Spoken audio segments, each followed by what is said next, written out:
नमस्कार मित्रों, political science learning with Jitendra YouTube channel पर आपका हार्दिक स्वागत है। मित्रों, यहाँ पर मैं रीट्स के नोट्स अपलोड कर रहा हूँ और इसी नोट्स की सीरीज में मैंने एसएसटी के नोट्स, इसके अंदर हिस्ट्री के नोट्स मैंने अपलोड करना शुरू कर दिया है। इससे पहले मैंने एक वीडियो अपलोड कर दिया, लेकिन वो वीडियो क्या है, थोड़ा सा ठीक से नहीं बन पाया, इसलिए मैं उस वीडियो को पब्लिक नहीं कर रहा हूँ। लेकिन यदि आप कहोगे तो मैं उस वीडियो को पब्लिक कर दूँगा। ऐसे गलत उसमें कुछ भी नहीं है, लेकिन वो ठीक ढंग से मैं उसमें बोल नहीं पाया, पढ़ नहीं पाया, समझा नहीं पाया कुछ चीज़, इस कारण से मैं उसको पब्लिक नहीं कर पा रहा हूँ। बाकी वो वीडियो ठीक है। तो और इसमें आज की वीडियो में मैं सिंधु घाटी सभ्यता के कुछ स्थानों की चर्चा करूँगा। कुछ स्थानों की चर्चा मैं इस वीडियो में कर चुका हूँ। यदि आप चाहेंगे तो मैं इस वीडियो को पब्लिक कर दूँगा। कमेंट्स करके आपको बताना होगा तो मैं उसको पब्लिक कर दूँगा, नहीं तो आप यहाँ से रेगुलर पढ़ सकते हैं इतिहास, हिस्ट्री, एसएसटी के लिए। ठीक है, तो मैं इस वीडियो को शुरू करूं इससे पहले मैं आपसे निवेदन करना चाहूँगा मित्रों, आप कम से कम वीडियो को लाइक ज़रूर करें, शेयर करें और चैनल को यदि आपने सब्सक्राइब नहीं किया है तो चैनल को आप सब्सक्राइब कर लें और कमेंट्स करके अपना अमूल्य सुझाव मुझे देने का प्रयास करें। जो आपको अच्छा लग रहा है उसके बारे में बताएं, जो आपको अच्छा नहीं लग रहा है, कुछ कमी अगर यदि आपको नज़र आ रही है तो आप उस कमी के बारे में भी मुझे अवगत कराएं, जिससे कि मैं उसको सुधारने का प्रयास कर सकूँ। ठीक है मित्रों, तो आज का वीडियो हम यहाँ से शुरू करते हैं। वीडियो को लाइक कर देना मित्रों, देखते ही शुरू होते ही वीडियो को सबसे पहले आप लाइक कर दीजिए ताकि आपका काम वहाँ से पूरा हो जाए। ठीक है, आज हम शुरू करते हैं सूद कांगड़े डोर। पाकिस्तान के बलूचिस्तान प्रांत में दास्क नदी पर सूद कांगड़े डोर स्थित है और इस सूद कांगड़े डोर सिंधु घाटी सभ्यता का पश्चिमी छोर माना जाता है। सूद कांगड़े डोर पश्चिमी छोर माना जाता है। सूद कांगड़े डोर ये सिंधु घाटी सभ्यता का सबसे पश्चिमी ज्ञात नगर है। यहाँ से बंदरगाह के अस्तित्व का पता चला है। आलमगीरपुर उत्तर प्रदेश राज्य के मेरठ जिले के हिंडन नदी के किनारे आलमगीरपुर में स्थित है और ये आलमगीरपुर सिंधु घाटी सभ्यता का पूर्वी स्थान माना जाता है। आलमगीरपुर, यहाँ से एक मातर देवी की मूर्ति और मुद्रा प्राप्त नहीं हुई है आलमगीरपुर से। और इस पुरास्थल की खोज में भारत सेवक समाज संस्था का विशेष योगदान रहा है। आलमगीरपुर की खोज में किस संस्था का विशेष योगदान माना जाता है? तो भारत सेवक समाज संस्था का आलमगीरपुर की खोज में विशेष योगदान रहा है। रोपड़ की बात करें तो इसकी खोज 1950 में बीबी लाल ने की थी। यहाँ हड़प्पा पूर्व एवं हड़प्पा कालीन संस्कृतियों के अवशेष मिलते हैं। कहाँ से? रोपड़ से। शवों को अंडाकार गड्ढों में दफनाया जाता था। यहाँ से मानवीय कब्र के नीचे एक कुत्ते का शव भी मिला है। कहाँ से? रोपड़ से। कोट दीजी की चर्चा करते हैं। यह स्थल हड़प्पा पूर्व और हड़प्पा कालीन दोनों से संबंधित है और कोट दीजी से कच्ची ईंटों से बने मकान मिले हैं, परंतु नींवों में पत्थर का प्रयोग हुआ है।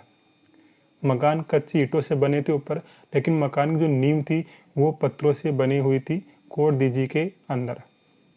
राखी गढ़ी की बात करते हैं।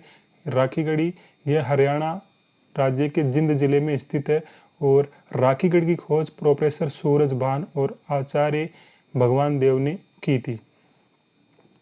भारत में स्थित हड़प्पा सभ्यता के सबसे विशालतम नगरों में से एक माना जाता है राखीगढ़ी को। सिंधु घाटी सभ्यता के सामाजिक जीवन की चर्चा करें।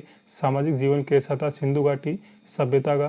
तो सिंधु घाटी सभ्यता के लोग भोजन में गेहूं, जौ, खजूर एवं मांस का उपयोग करते थे और सूती एवं ऊनी दोनों प्रकार के वस्त्र पहनते थे। मछली पकड़ना, शिकार करना, चौपड़, पासा खेलना आदि सिंधु घाटी सभ्यता के लोगों के क्या थे? मनोरंजन के संसाधन थे।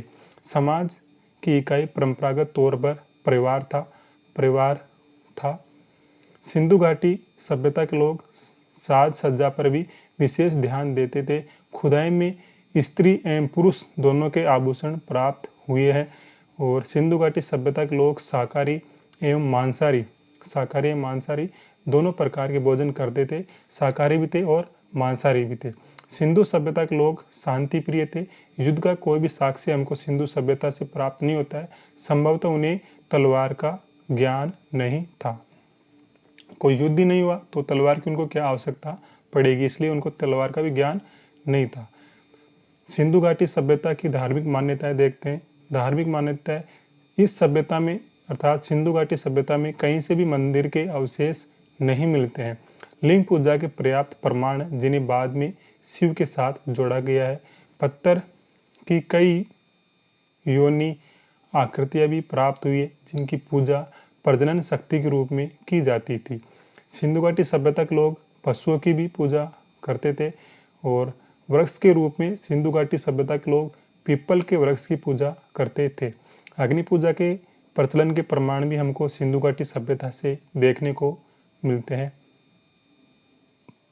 हड़प्पा सभ्यता में शव विसर्जन के तीनों तरीके संपूर्ण शव को पृथ्वी में गाड़ना, पशु पक्षियों के खाने के पश्चात शव के बचे हुए भाग को गाड़ना, शव को दहाकर उसकी भस्म गाड़ना प्रचलित थे। सिंधु घाटी सभ्यता की राजनीतिक स्थिति देखें तो हड़प्पा सभ्यता व्यापार और वाणिज्य पर आधारित थी, इसलिए शासन व्यवस्था में भी व्यापारी वर्ग की महत्वपूर्ण भूमिका थी। पिगट व व्हीलर आदि विद्वानों का कहना है कि सुमेर और अक्कद की भांति मोहनजोदड़ो और हड़प्पा में भी पुरोहित लोग शासन करते थे। ये शासक प्रजा के हित का पूरा ध्यान रखते थे। संभवतः मोहनजोदड़ो और हड़प्पा राज्य की दो राजधानियां थी। हंटर के अनुसार मोहनजोदड़ो का शासन राजतंत्रात्मक न होकर जनतंत्रात्मक था। ये यहाँ पर लाइन हमारे लिए महत्वपूर्ण हो सकती है। मोहनजोदड़ो का शासन राजतंत्रात्मक न होकर जनतंत्रात्मक था। ये कथन किसका है? हंटर का।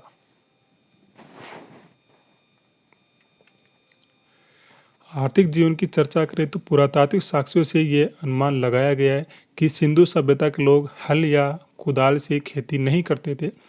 यह संभव है कि ये लोग पत्थर की कुल्हाड़ियों से या लकड़ी के हल से भूमि को खोदकर खेती करते हो। इन लोगों के औजार बहुत अपरिष्कृत थे मतलब आधुनिक नहीं थे, सामान्य थे। किंतु यहाँ के किसान अपनी आवश्यकता से अधिक अन्न उगाते थे।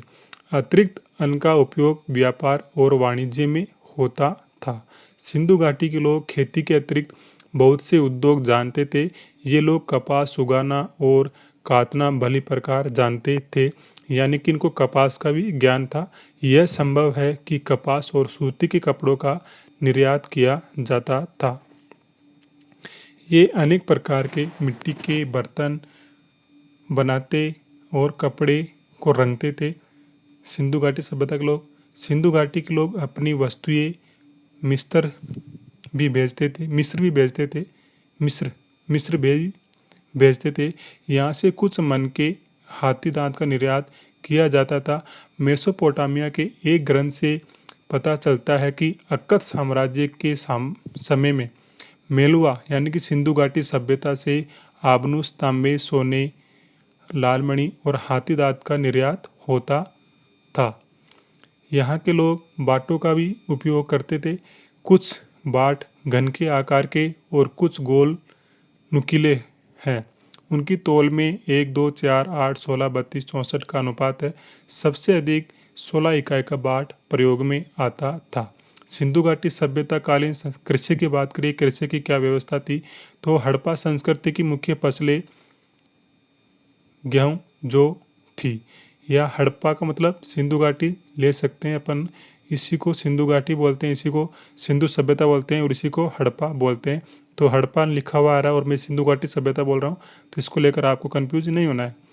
इसके अलावा राई, मटर, तिल, चना, कपास, खजूर, तरबूज आदि भी सिंधु घाटी सभ्यता के लोग, हड़प्पा सभ्यता के लोग पैदा करते थे।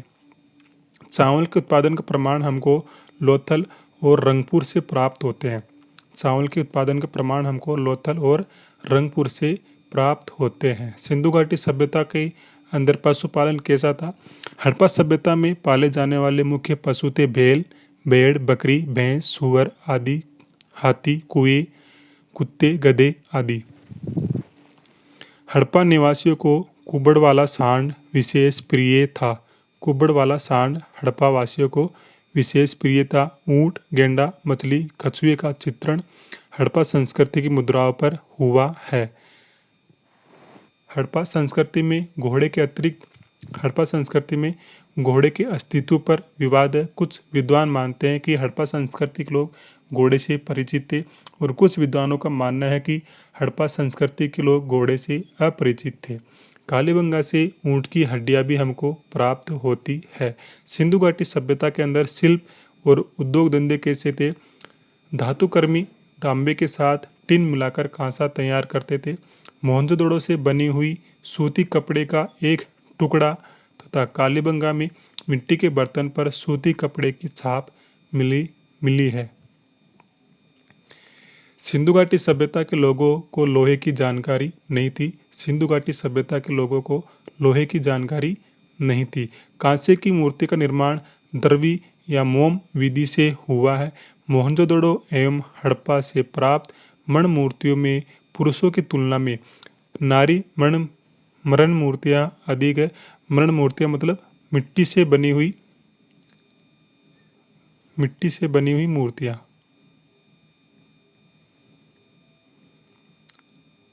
मिट्टी से बनी हुई मूर्तियाँ अधिक है।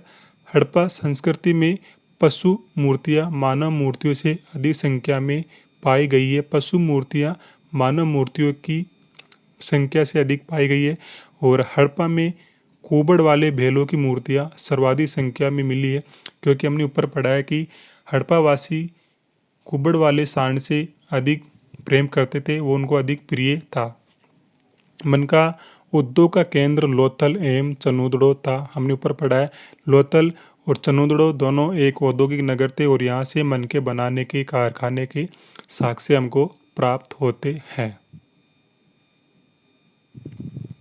सिंधु घाटी सभ्यता की कला की बात करें तो कला के क्षेत्र में सिंधु घाटी के लोगों ने बहुत उन्नति की थी।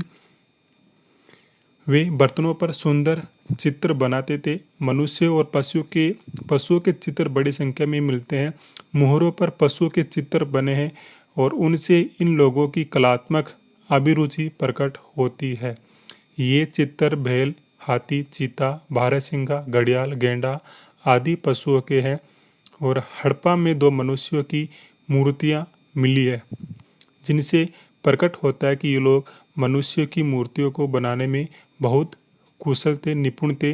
ध्यान मुद्रा में योगी की पत्थर मूर्ति है और कांसे की नर्तकी की मूर्ति सिंधु घाटी कला के सुंदर नमूने माने जाते हैं। सिंधु घाटी सभ्यता के अंदर व्यापार कैसा था? तो हड़प्पा वासी राजस्थान, सौराष्ट्र, महाराष्ट्र, दक्षिण भारत तथा बिहार से व्यापार करते थे। मेसोपोटामिया, सुमेर तथा बहरीन से उनके व्यापारिक संबंध थे।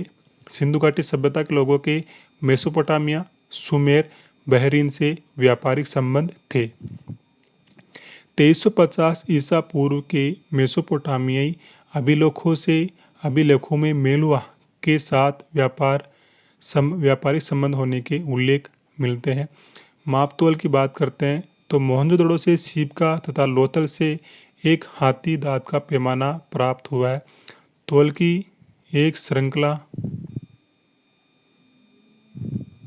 1, 2, 4, 8 से 64 इत्यादि की तथा 16 या उसके आवर्तकों का व्यवहार होता था, जैसे 16, 64, 104, 320, 740। ये बातें तो कुछ याद करने लायक नहीं है, ये तो वैसे ही नोट्स के अंदर बीच में आ गई तो मैंने डाल दिया इनको। मोहर एवं लिपि, सिंधु घाटी सभ्यता की मोहर एवं लिपि। मोहनजोदड़ो से सर्वाधिक संख्या में हमको मोहरें प्राप्त होती है। सिंधु घाटी सभ्यता का वह स्थान जहाँ से सर्वाधिक संख्या में मोहरें प्राप्त होती है तो मोहनजोदड़ो।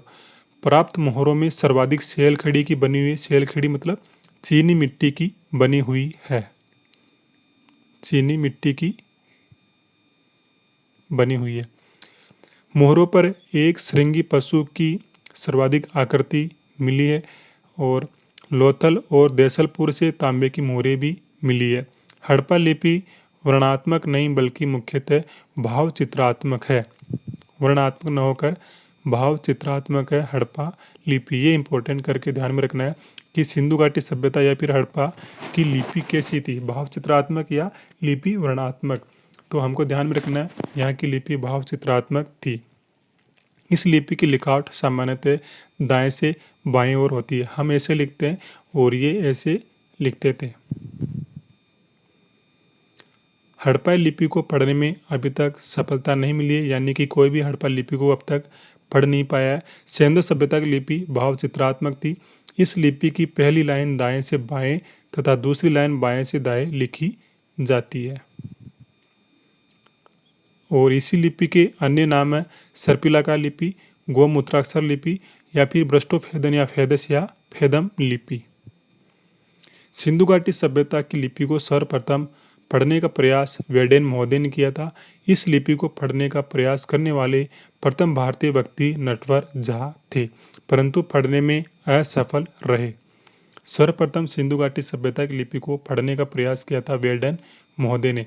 और भारतीय व्यक्ति जिन्होंने सर्वप्रथम सिंधु घाटी सभ्यता की लिपि को पढ़ने का प्रयास किया उनका नाम था नटवर झा, लेकिन ये दोनों इस लिपि को पढ़ने में असफल रहे। इस लिपि में 64 मूल चिन्ह है, जबकि 200 से लेकर 400 तक चित्राक्षर है। सर्वाधिक चित्राक्षर उल्टे यू आकार के बने हुए हैं। उल्टे यू आकार के लिपि के साक्ष्य हड़प्पा के कब्रिस्तान एच से मिलते हैं। लिपि के साक्ष्य हड़प्पा के कब्रिस्तान एच से हमको प्राप्त होते हैं। ये एक श्रृंगी ऋषि वाला भेल है। ये जो हड़प्पा की जो मोहरें थी उनके ऊपर जो छपा हुआ था एक सींग वाला भेल, ये उसका फोटो है। ताम्रपाषाणकालीन संस्कृतियाँ। इस काल में मनुष्य पत्थर एवं तांबे के उपकरण औजार प्रयोग करने लगा था। इसी कारण से इस काल को ताम्रपाषाण काल कहते हैं। लगभग 5000 ईसा पूर्व में मनुष्यों ने सर्वप्रथम जिस धातु का प्रयोग किया वह तांबा था। ताम्रपाषाण संस्कृतियाँ कृषि आधारित ग्रामीण संस्कृतियाँ थी। बनास या आहड़ संस्कृति। प्रमुख स्थल आहड़, बालातल, गिलुंद राजस्थान में है ये। और कायत संस्कृति प्रमुख स्थान है इसके कायत तथा एरण में मध्य प्रदेश में। मालवा संस्कृति कायत एरण नवटोटली। और जोरवे संस्कृति प्रमुख स्थान है इसके जोरवे, बासा, हिद्देमाबाई, इनामगांव महाराष्ट्र। ये कुछ इंपॉर्टेंट हमारे लिए नहीं है। हमारे लिए महत्वपूर्ण बिंदु यहाँ से शुरू होता है वैदिक सभ्यता से। सिंधु घाटी सभ्यता का कुछ मैटर छूट गया है और कुछ मैटर मैंने अपलोड कर दिया, आप रेगुलर उनको देख सकते हैं। बाकी वैदिक सभ्यता से रेगुलर मैटर अब शुरू हो जाएगा हमारा। सिंधु घाटी सभ्यता आपने पढ़ ली होगी, फिर भी यदि अगर आपने नहीं पढ़ी है तो मैं फिर से दूसरे मेरे नोट्स है उनको मैं यहाँ पर अपलोड कर दूंगा। यदि आप चाहेंगे आप कमेंट्स करके बताएंगे तो। बाकी यहाँ से हमारा मैटर अब रेगुलर शुरू होने वाला है अच्छी तरीके से। सिंधु घाटी सभ्यता के पतन के बाद जिस सभ्यता का उदय हुआ उसे वैदिक अथवा आर्य सभ्यता के नाम से जाना जाता है। वैदिक सभ्यता की जानकारी के स्रोत वेद है, जिनमें ऋग्वेद सबसे प्राचीन वेद है। ऋग्वेद सबसे प्राचीन वेद है और सर्वाधिक बड़ा स्रोत है वैदिक सभ्यता का। यह भारत की प्रथम ग्रामीण सभ्यता मानी गई है। कौन सी? वैदिक सभ्यता, अर्थात लोहयुगीन सभ्यता थी ये। वेद शब्द विद धातु से बना है, जिसका शाब्दिक अर्थ है जानना या फिर ज्ञान प्राप्त करना।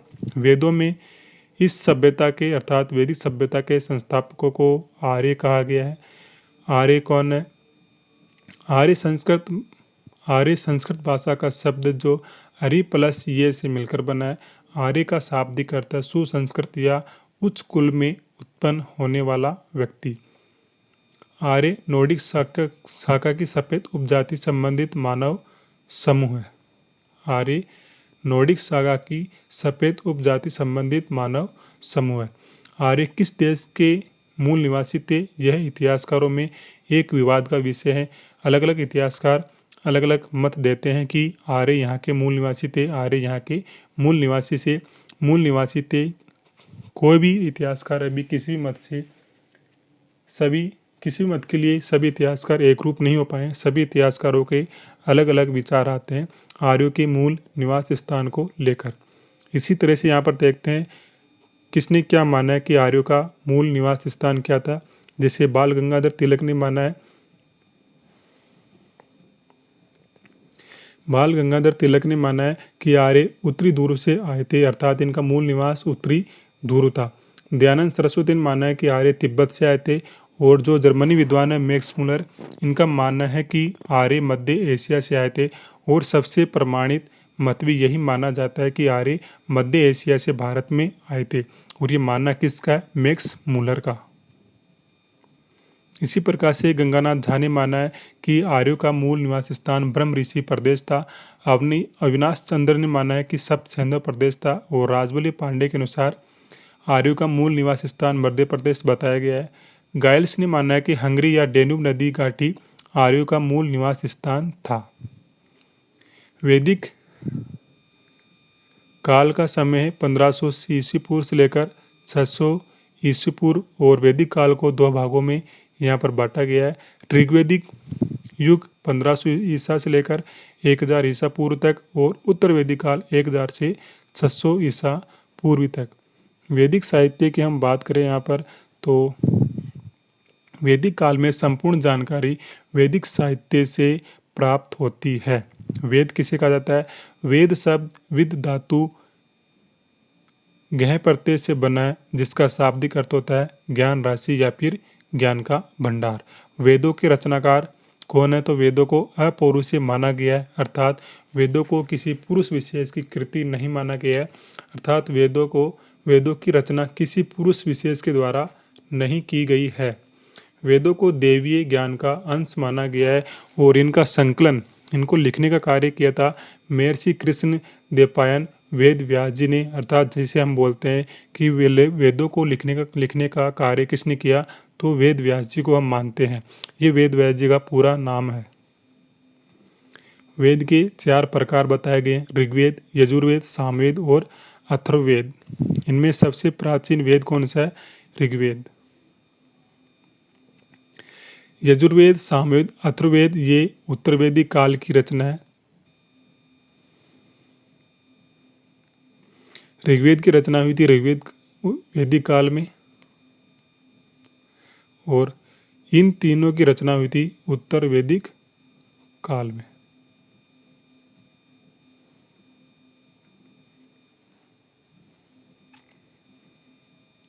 ऋग्वेद की ऋचाएँ सामान्यतः अग्नि देवता को संबोधित है। ऋचाएँ किसे कहा जाता है? मंत्रों को ऋचाएँ कहते हैं। इन ऋचाओं को 10 पुस्तकों अथवा 10 मंडलों में विभाजित किया गया है। ऋग्वेद देवताओं की स्तुति से संबंधित रचनाओं का संग्रह है। और यह 10 मंडलों में विभक्त ऋग्वेद प्रथम एवं 10वां मंडल सबसे अंत में जोड़े गए हैं। ऋग्वेद में कुल 1028 सूक्त और 10,562 मंत्र है। और ऋग्वेद की भाषा की बात करें तो ऋग्वेद की भाषा है पद भाषा है। गायत्री मंत्र सविता स्विर्त देवता को समर्पित है। गायत्री मंत्र किसे समर्पित है? सविता या फिर सवित्र देवता को समर्पित है। और इसका उल्लेख यानी कि गायत्री मंत्र का उल्लेख ऋग्वेद के 3रे मंडल में देखने को मिलता है। और गायत्री मंत्र के ऋग्वेद के रचनाकार माने जाते हैं विश्वामित्र। ऋग्वेद में राजा को गोप्ता जने से कहा गया है तथा पूरा बेता अर्थात नगरों पर विजय पाने वाला बताया गया है। सोमरस को पेय पदार्थों में सर्वश्रेष्ठ माना गया है, जिसका उल्लेख हमें ऋग्वेद के 9वें मंडल में मिलता है। सोमरस का उल्लेख हमको ऋग्वेद के 9वें मंडल में मिलता है। ऋग्वेद की 5 शाखाएं मानी गई है: साकल, वाकल, अश्वलायन, साकायन और मांडुकी। वर्तमान में केवल साकल शाखाएं शेष है, बाकी शब्द लुप्त प्राय हो गई है। यजुर्वेद का अर्थ होता है यज्ञ। यजुर्वेद में यज्ञ विधियों का वर्णन किया गया है। यजुर्वेद की भाषा कैसी है? पदात्मक तथा गद्यात्मक दोनों में लिखा गया है।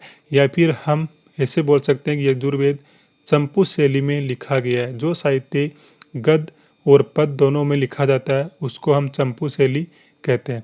दोनों में है। इसमें संस्कृत गद्य की कुछ प्राचीनतम रचनाएं। यजुर्वेद की 2 शाखाएं हैं। कृष्ण यजुर्वेद, यह वेद पद और गद्य दोनों में लिखित है। दक्षिण भारत में सर्वाधिक मान्यता है कृष्ण यजुर्वेद की और शुक्ल यजुर्वेद। ये वेद केवल मंत्र पद में है। उत्तर भारत में प्रचलित शुक्ल यजुर्वेद और सबसे प्रमाणिक शाखा मानी जाती है। सामवेद की बात करें तो सामवेद की रचना ऋग्वेद में दिए गए मंत्रों को गाने योग्य बनाने के उद्देश्य से की गई थी। सामवेद को भारत की प्रथम संगीतात्मक पुस्तक होने का गौरव प्राप्त है। यानी कि संगीत का जनक किसे माना जाता है? सामवेद को। सामवेद में ऋग्वेद से लिए गए मंत्र हैं जिन्हें धुन की आवश्यकता के अनुसार क्रम दिया गया है। सूर्य की स्तुति सामवेद के अंदर ही की गई है। ध्यान में रखना है, सूर्य की स्तुति हमको किस वेद में मिलती है? तो सूर्य की स्तुति हमको सामवेद में देखने को मिलती है। अथर्ववेद, अथर्ववेद की रचना अथर्वा ऋषि ने की थी। इसमें रोग तथा उसके निवारण के साधन के रूप में जादू टोनने आदि की जानकारी दी गई है। इसे अन आर्यों की कृति माना जाता है। किसे? अथर्ववेद को। अथर्ववेद को अन आर्यों की कृति माना जाता है। आरण्य ग्रंथों की रचना जंगलों में ऋषियों द्वारा की गई थी। अथर्ववेद में कुल 5849 मंत्र एवं 20 कांड है। उपनिषद प्राचीनतम दार्शनिक विचारों का संग्रह सत्यमेव जयते मुंडकोपनिषद से लिया गया है। ध्यान में रखना है। इसे अक्सर लोग विश्वासों और व्यवहारों की आंतरिक जानकारी देने वाला ग्रंथ भी माना जाता है। वेद और वेदों को पुरोहित देख लेते हैं। जैसे ऋग्वेद का पुरोहित कौन होता है? होत्री। और यजुर्वेद का होता है अदर्व्यु। और सामवेद का उदाता, अथर्ववेद का ब्रह्मा। वेद के 4 उपवेद भी है। जैसे ऋग्वेद के आयुर्वेद और इसके रचयिता है धन्वंतरी। यजुर्वेद का है उपवेद धनुर्वेद, इसके लेखक है विश्वामित्र। और सामवेद का उपवेद है गंधर्ववेद और इसके लेखक है भरत मुनि। अथर्ववेद का उपवेद है शिल्पवेद और इसके लेखक है विश्वकर्मा। श्रुति कैसे कहते हैं? वेदों को पढ़कर एक पीढ़ी से दूसरी पीढ़ी में सुनकर या बोलकर हस्तांतरित करना वेदों को श्रुति कहा जाता है। स्मृतियाँ, वेदों को याद करके एक से दूसरे को सुनाना स्मृतियाँ वेदों के अनुपूरक ग्रंथ है। इन्हें वैदिक साहित्य में शामिल नहीं किया गया। सबसे प्राचीन स्मृति मनुस्मृति को माना जाता है। आरण्यक, वानप्रस्थ आश्रम के दौरान लिखे गए ग्रंथ आरण्यक कहलाते हैं। यानी कि वानप्रस्थ जब व्यक्ति ग्रहण कर लेता है तो जंगलों में रहता है और उस समय पर वहाँ पर रहते हुए उसने जो ग्रंथ लिखे उन्हीं को आरण्यक कहा जाता है। ब्राह्मण ग्रंथ, वेदों की विशेष व्याख्या करने वाले ग्रंथ ब्राह्मण ग्रंथ कहलाते हैं। देखते हैं उपनिषद। उपनिषद 3 शब्दों से मिलकर बना है, उप, नि और सद। इसमें उप का मतलब होता है समीप, नि का मतलब होता है ध्यानपूर्वक और सद का मतलब होता है बैठना। उपनिषद का शाब्दिक अर्थ है गुरु के समीप ध्यानपूर्वक बैठना। किसके लिए? ज्ञान प्राप्त करने के लिए। उपनिषदों के साथ ही वेदों का अंत हो गया है, अतः इसे वेदांत भी कहा जाता है। किसे? उपनिषदों को वेदांत भी कहा जाता है। कुल उपनिषदों की संख्या बताई गई है 108 और इनमें से प्रमुख है 12। इन वेदों की रचना और इनका संकलन एक लंबी अवधि में लगभग 1800 ईस्वी के बाद से 1000 वर्ष तक हुआ था। ऋग्वेद को एक प्रारंभिक वैदिक ग्रंथ माना जाता है जिसने लगभग 1000 ईसा पूर्व तक अंतिम आकार ग्रहण कर लिया था, जबकि अन्य 3 वेदों को बाद का काल में माना जाता है। वेदों के बाद अन्य ग्रंथों में ब्राह्मण ग्रंथ जिनमें मिथक और दंत कथाएं हैं तथा कर्मकांड की व्याख्या और परिभाषा स्वरूप वेदों पर की गई व्यापक टिप्पणियां अर्थात टीकाएं हैं। किसमें? ब्राह्मण ग्रंथों में। प्रमुख तौर पर दार्शनिक ग्रंथ आरण्यक और उपनिषदों को भी बाद में वैदिक काल का माना जाता है। इनमें से प्राचीनतम ग्रंथ की रचना लगभग 1000 ईस्वी से 500 ईसा पूर्व के बीच हुई थी। और उपनिषदों की संख्या कितनी है? 108 और मुख्य उपनिषद कितनी है? 12। वेदांग और साहित्य।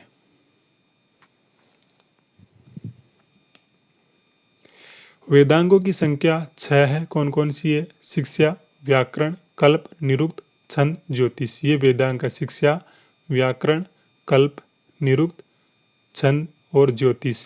ये क्या है? वेदांग है। सूत्र साहित्य वैदिक साहित्य का अंग न होने के कारण बावजूद उसे समझने में सहायक है।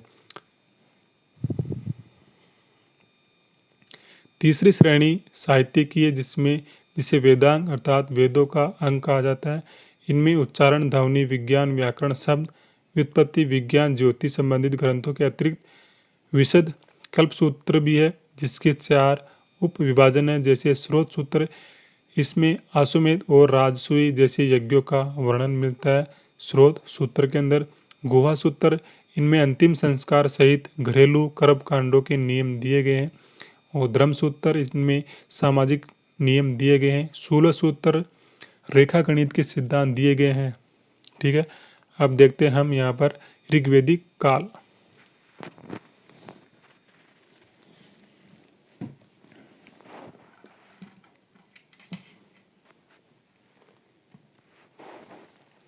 इस काल की संपूर्ण जानकारी हमको ऋग्वेद से प्राप्त होती है। ऋग्वेद में आर्य निवास के लिए सर्वप्रथम सप्तसेंद्र शब्द का प्रयोग हुआ है, जिसका अर्थ है 7 नदियों का क्षेत्र। ये नदियां हैं सिंधु, सरस्वती, परुष्णी जिसको रावी भी कहते हैं, वितिस्ता जिसका नाम है झेलम, शतुर्दी जिसको सतलज भी कहते हैं, अस्कनी, चिनाब, विपाशा, व्यास। आर्यों का भौगोलिक विस्तार पंजाब, अफगानिस्तान, राजस्थान, हरियाणा, उत्तर प्रदेश या यमुना नदी के पश्चिम भाग तक था। दास राज्य युद्ध परुष्णी यानी रावी नदी के किनारे लड़ा गया था राजा सुदास और 10 राजाओं के मध्य, जिसमें राजा सुदास विजयी रहे थे। सिंधु सभ्यता के विपरीत वैदिक सभ्यता मूलतः ग्रामीण थी। सिंधु सभ्यता के विपरीत वैदिक सभ्यता कैसी थी? ग्रामीण। और सिंधु सभ्यता कैसी थी? नगरीय। आर्यों का आरंभिक जीवन पशुपालन पर आधारित था। लिख सकते हैं यहाँ पर, पशुपालन पर आधारित था। राजनीतिक अवस्था, ऋग्वैदिक काल में सामान्यतः राजतंत्र का प्रचलन था, परंतु राजा का पद देवीय नहीं माना जाता था। ऋग्वैदिक समाज कबीलाई व्यवस्था पर आधारित था। कबीले का एक राजा होता था जिसे गोप कहा जाता था। कबीले का एक राजा होता था जिसे गोप कहा जाता था। कबीलाई सभा द्वारा राजा को चुने जाने की सूचना मिलती है। सभा समिति विदत का उल्लेख भी हमको ऋग्वेद में देखने को मिलता है। इसमें सभा और समिति को प्रजापति की 2 पुत्रियां बताया गया है। सभी श्रेष्ठ सभा, इसमें श्रेष्ठ जनों की संस्था थी, जबकि समिति आम जन प्रतिनिधि सभा थी, यानी कि सभा में श्रेष्ठ लोग आते थे और समिति के अंदर आम लोग आते थे, जिसमें जन के समस्त लोग शामिल होते थे। किसमें? समिति में। इस काल में कोई नियमित कर व्यवस्था नहीं थी। ऋग्वेद काल के अंदर कोई भी नियमित कर व्यवस्था हमको देखने को नहीं मिलती है। राज्य का मूल आधार कुल या परिवार था। परिवार का मुखिया कुलप कहलाता था। ऋग्वेद काल में एक ग्राम में अनेक कुलों का निवास होता था। गांव का मुखिया ग्रामिक कहलाता था। परिवार का मुखिया कुलप और ग्राम का मुखिया ग्रामिक होता था ऋग्वैदिक समय में। सभा समिति जन प्रतिनिधित्व की संस्था थी, जिसमें श्रेष्ठ वर्ग के लोग रहते थे और जिनका कार्य राजा को सलाह देना था। ऋग्वैदिक सामाजिक स्थिति देखते हैं। ऋग्वैदिक कालीन सामाजिक स्थिति कैसी थी? ऋग्वैदिक सामाजिक समाज की सबसे छोटी इकाई परिवार थी। कई परिवार मिलकर ग्राम, कई ग्राम मिलकर विस, विस कहते हैं तहसील को, कई विस मिलकर जन, जन कहते हैं जिले को, का निर्माण करते थे। पितृसत्तात्मक परिवार वैदिककालीन सामाजिक जीवन का केंद्र बिंदु था, यानी कि वैदिक काल में समाज कैसा था? पितृसत्तात्मक। और उधर हमने सिंधु घाटी सभ्यता में देखा होगा, वहाँ पर मात्र सत्तात्मक था। प्रारंभ में इस काल का समाज वर्ग विभेद से रहित था, यानी कि यहाँ पर कोई भी वर्ग विभाजन नहीं किया गया था। ये जैसे हमको देखने को मिलते हैं 4 वर्ण, इनका विभाजन यहाँ पर शुरुआत में नहीं था। ऋग्वेद में वर्ण वर्ण शब्द नहीं है, कहीं रंग तथा कहीं व्यवसायिक रूप में प्रयुक्त हुआ है। ऋग्वेद में वर्ण शब्द कहीं रंग तो कहीं व्यवसायिक रूप में प्रयुक्त हुआ है। ऋग्वेद के दशम मंडल के पुरुष सूक्त के अनुसार ब्राह्मण की उत्पत्ति मुख से, क्षत्रिय की उत्पत्ति भुजा से और वैश्य की जांघ से और शूद्रों की पैर से हुई है। स्त्रियां सभा और समिति में भाग लेती थी ऋग्वेदिक काल में। और विधवा विवाह, नियोग प्रथा, अंतर्जातीय विवाह, बहुपतित्व प्रथा का प्रचलन था। बाल विवाह, सती प्रथा, पर्दा प्रथा का प्रचलन ऋग्वेदिक काल में नहीं था, यानी कि ऋग्वेदिक काल में बाल विवाह नहीं होते थे, सती प्रथा भी नहीं थी और पर्दा प्रथा का प्रचलन भी नहीं था। ऋग्वेदिक काल में आजीवन अविवाहित रहने वाली कन्या को अमाजु कहते थे। आजीवन अविवाहित रहने वाली कन्या को अमाजु कहते थे। ऋग्वेद काल में दास प्रथा विद्यमान थी। आर्य शाकाहारी भोजन करते थे। आर्यों में विवाह एक पवित्र संस्कार माना जाता था। वर्ण व्यवस्था का उल्लेख सर्वप्रथम हमको ऋग्वेद के 10वें मंडल के पुरुष सूक्त में देखने को मिलता है। ऋग्वेदिक वर्ण व्यवस्था क्रम पर आधारित थी, जाति पर या फिर जन्म पर आधारित न होकर क्रम पर आधारित थी। जो व्यक्ति जैसा कर्म करेगा वो उसी वर्ण में शामिल होगा। यहाँ पर देखते हैं उत्पत्ति के संबंध में क्या है वर्ण के। जैसे ब्राह्मण की उत्पत्ति मुख से हुई है और इसका कार्य बताया गया यज्ञ, हवन, मंत्रोच्चारण आदि। क्षत्रिय, इसकी उत्पत्ति भुजाओं से मानी गई है। शासन, अन्य वर्णों की रक्षा करना इसका कार्य था। वैश्य की उत्पत्ति जांघों से मानी गई है और व्यापार वाणिज्य करना इसका कार्य था। शूद्रों की उत्पत्ति पैरों से मानी गई है और इस वर्ग के कार्य उपयुक्त तीनों वर्णों की सेवा करना था। आश्रम व्यवस्था संपूर्ण मानव जीवन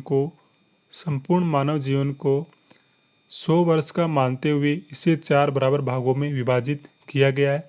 सर्वप्रथम छांदोग्य उपनिषद में प्रारंभिक 3 आश्रमों का उल्लेख मिलता है।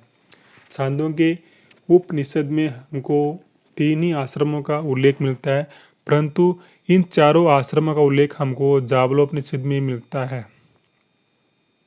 किस उपनिषद में हमको 3 आश्रम मिलते हैं? तो छांदोग्य उपनिषद में 3 और जाबलोपनिषद में 4 आश्रमों का उल्लेख मिलता है। आश्रम व्यवस्था पूर्ण रूप से उत्तर वैदिक काल में विकसित हुई थी। आश्रम व्यवस्था पूर्ण रूप से उत्तर वैदिक काल में विकसित हुई थी। आर्थिक स्थिति ऋग्वैदिक काल में आर्यों का मुख्य व्यवसाय पशुपालन था। ऋग्वैदिक सभ्यता ग्रामीण सभ्यता थी। इस काल में गाय को पवित्र पशु माना गया है। साथ ही इसका उपयोग विनिमय के साधन के रूप में भी होता था। गाय को अगण्य माना गया है, अर्थात न मारने योग्य पशु माना गया है। गाय को मारने पर कठोर दंड का प्रावधान था ऋग्वैदिक काल में और कृषि कार्यों की जानकारी लोगों को थी। ऋग्वेद के 4थे मंडल में कृषि का उल्लेख मिलता है। ऋग्वेद के 4थे मंडल में कृषि का उल्लेख मिलता है। आर्य एक ही अनाज यानी कि यव मतलब जौ की खेती करते थे। इसके अलावा आर्य और किसी प्रकार की खेती नहीं करते थे। हल चलाने वाले व्यक्ति को किवास कहा जाता था। ऋग्वैदिक काल में हल चलाने वाले व्यक्ति को किवास कहा जाता था। ऋग्वैदिक काल में सिंचाई 2 प्रकार से की जाती थी, स्वयंजा और खत्रीनुमा। स्वयंजा का मतलब वर्षा के पानी से तालाब के माध्यम से सिंचाई जहाँ होती थी उसको स्वयंजा बोलते थे। और खत्रीनुमा कृत्रिम साधनों से जैसे कुएं से सिंचाई होती है उसको खत्रीनुमा कहा जाता था। संभवतः तांबे या कांसे के लिए अय शब्द का प्रयोग हुआ था ऋग्वैदिक काल में और इस काल के लोग लोहे से अपरिचित थे। सिंधु घाटी सभ्यता के लोग भी लोहे से अपरिचित थे। धार्मिक स्थिति देखते हैं ऋग्वैदिक आर्य बहुदेववादी थे तथा प्रकृति की पूजा करते थे।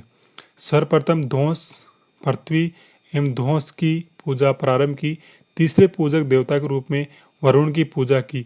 यानी ऋग्वेदिक जो लोग थे उन्होंने सर्वप्रथम पृथ्वी और ध्वंस देवता यानी कि आकाशीय देवता की पूजा करना शुरू किया और फिर बाद में धीरे धीरे वो लोग वरुण की भी पूजा करने लगे।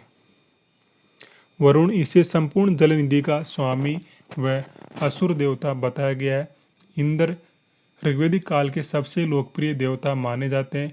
इंद्र हेतु ऋग्वेद में 250 सूक्त है। 250 सूक्त का मतलब 250 मंत्र या फिर ऋचाएं दी गई है। अग्नि इन्हें ध्वंस पुत्र व आहुतियों का देवता माना जाता है और इनके लिए ऋग्वेद में 200 सूक्त मिलते हैं। इस काल में लोगों ने प्राकृतिक शक्ति का मानवीकरण कर पूजा की। ऋग्वेदिक आर्यों की देवमंडली 3 भागों में विभाजित थी। ऋग्वेदिक काल में इंद्र सबसे प्रमुख देवता था। ऋग्वेदिक काल में इंद्र सबसे प्रमुख देवता था। ऋग्वेद के 250 सूक्त इंद्र को समर्पित है। 250 सूक्त वैसे सूक्त किसे के बोलते हैं? मंत्रों को बोलते हैं। यह युद्ध बादल एवं वर्षा का देवता माना जाता था किसे? इंद्र को। और इंद्र को पुरंदर कहा गया है ऋग्वेद के अंदर। भोगोजगोई अभिलेख में वैदिक देवता इंद्र मित्र वरुण और नासत्य का उल्लेख मिलता है। भोगोजगोई जो अभिलेख है इसके अंदर वैदिक देवता इंद्र मित्र और वरुण नासत्य इंद्र मित्र वरुण नासत्य का उल्लेख मिलता है हमको भोगोजगोई अभिलेख में। सोम वनस्पति का देवता था ऋग्वेदिक काल में। अब देखते हैं हम उत्तर वैदिक काल और इसका समय कितना है? 1000 से 600 ईसा पूर्व। इस काल में यजुर्वेद सामवेद और अथर्ववेद की रचना हुई थी। आरण्यक तथा उपनिषद की रचना भी इसी काल में हुई। उत्तर वैदिक काल का समय 1000 ईसा पूर्व से 600 ईसा पूर्व और उत्तर वैदिक काल से लोह प्रौद्योगिकी युग की शुरुआत हो गई थी। नदियों के प्राचीन नाम देखते हैं। नदियाँ ये पूछे जाते हैं क्वेश्चन यहाँ से। नदियों के प्राचीन नाम पिछली बार भी आया था यहाँ से क्वेश्चन। जैसे प्राचीन नाम वितस्ता नदी जिसे झेलम बोलते हैं। झेलम का प्राचीन नाम है वितस्ता। चिनाब का प्राचीन नाम है अस्किनी और व्यास का प्राचीन नाम है विपाशा। रावी का प्राचीन नाम है परोसिनी। सतलज का प्राचीन नाम है सतुर्दी। काबुल का प्राचीन नाम है कुबा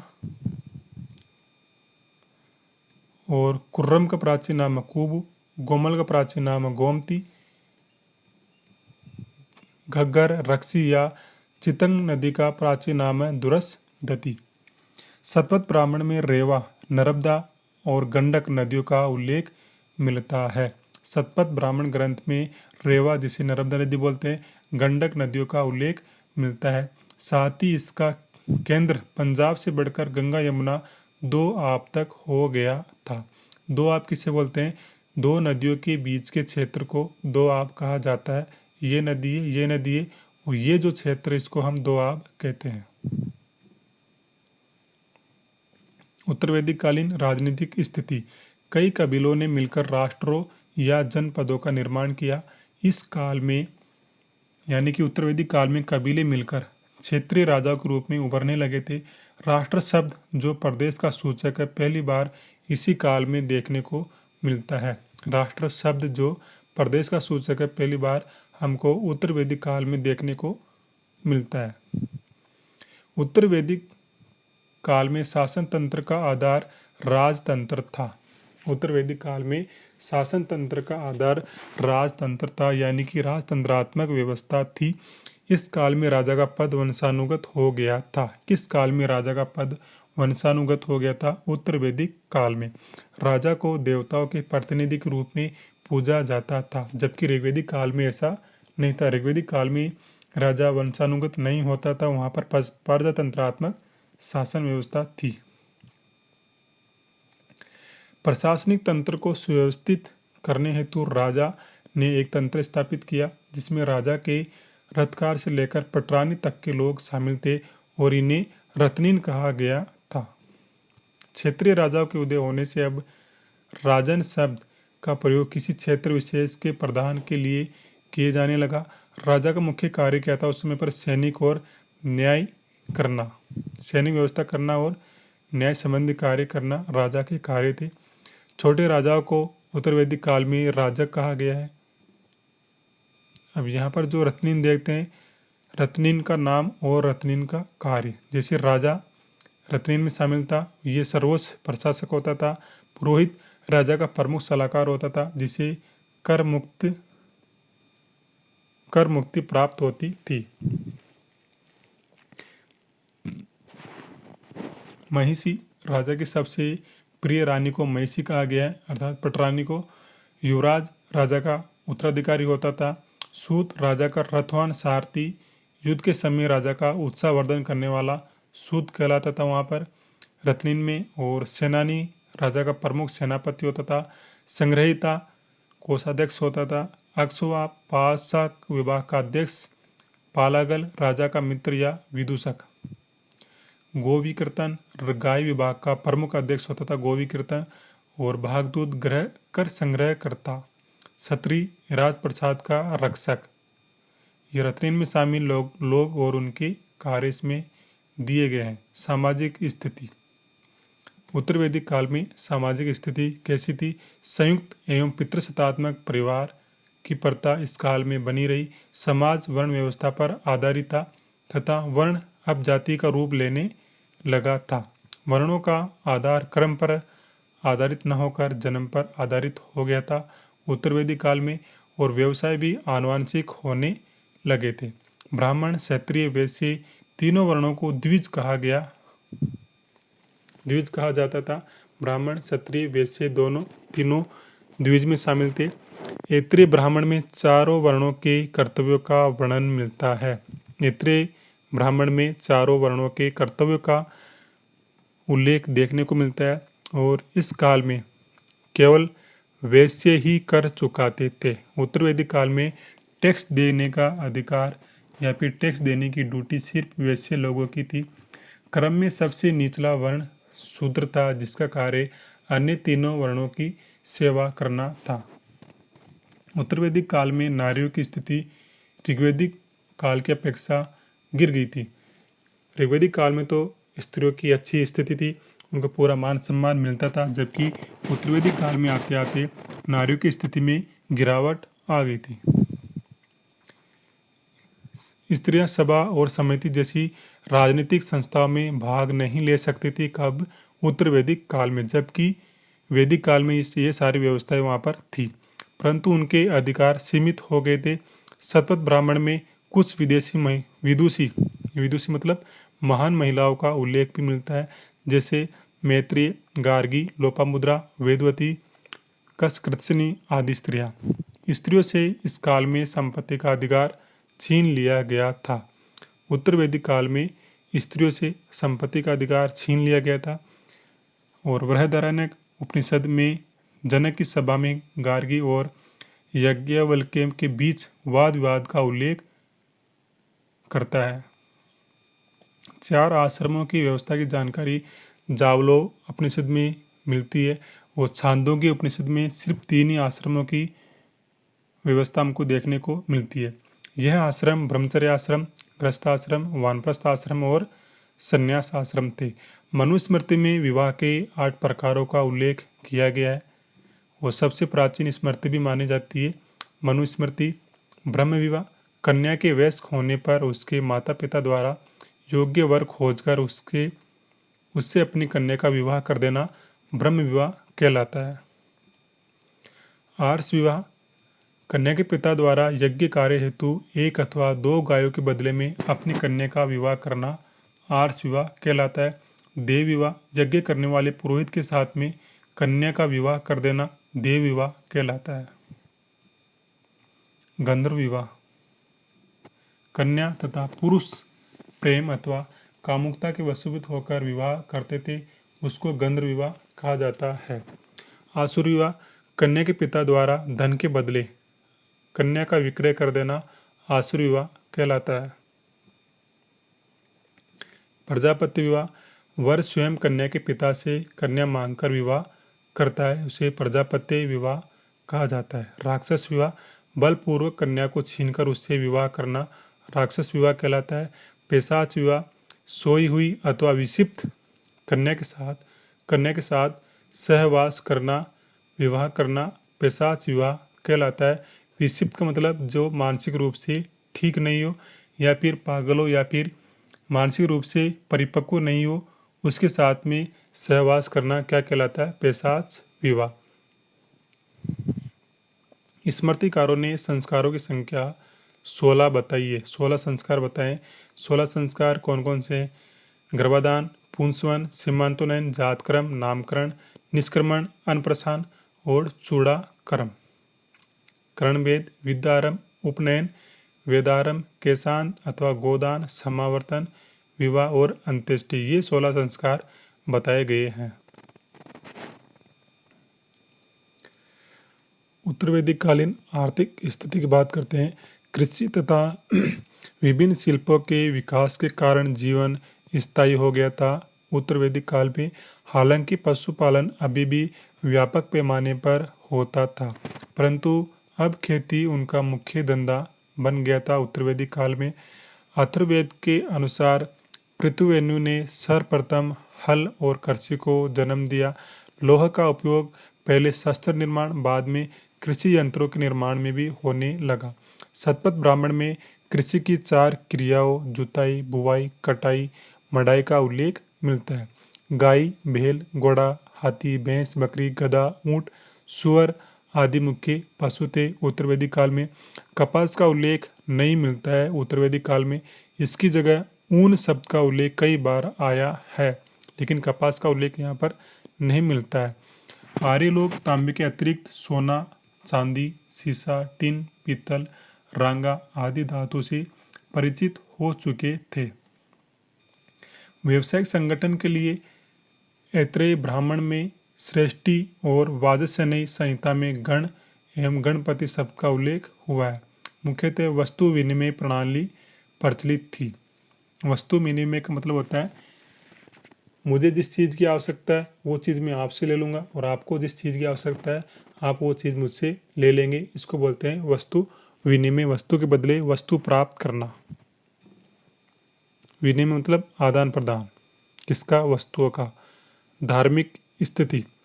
उत्तर वैदिक काल में यज्ञ, अनुष्ठान एवं कर्मकांडीय गतिविधियों में वृद्धि हुई। लोगों को पंच महायज्ञ करने के भी धार्मिक आदेश थे। ब्रह्म यज्ञ, अध्ययन एवं अध्यापन संबंधित देव यज्ञ, होम कर देवताओं की स्तुति करना, पितृयज्ञ, पितरों का तर्पण करना, मनुष्य यज्ञ, अतिथि सत्कार तथा मनुष्य के कल्याण की कामना करना, भूत यज्ञ, जीवधारियों का पालन करना। 3 ऋण बताए गए हैं मनुष्य के ऊपर। देव ऋण, देवताओं तथा भौतिक शक्तियों के प्रति दायित्व, ऋषि ऋण, पितृ ऋण, पूर्वजों के प्रति दायित्व। 4 पुरुषार्थ बताए गए हैं, धर्म, अर्थ, काम, मोक्ष। उत्तर वैदिक काल में ब्रह्मा, विष्णु, शिव प्रमुख देवता हो गए थे।